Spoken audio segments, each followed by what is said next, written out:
tanggapan ay syempre po ay unang-una po sa ating mahal na Mayor Arlene B. Arcillas, sa ating po Kuya Vice Mayor Arcillas, at kanina po ay nandito si Consel Boy Factorisa na Committee ng Agriculture, di po ba? Sila po ang ating mga kaagapay sa ating mga programa.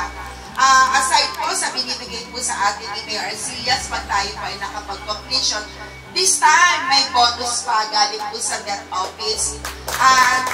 Sana po, kayo sa mga susunod na mga pagkakataon, maging beneficiary nyo rin po kami.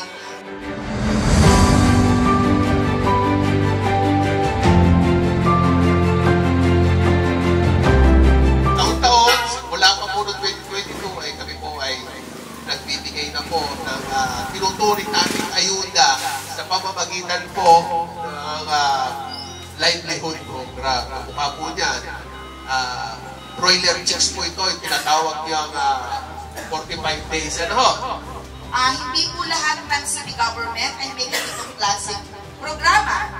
Laging alam niyo naman po, and even sa ating pong mga completionists, hindi lahat po ng lugar ay may facility, di po ba?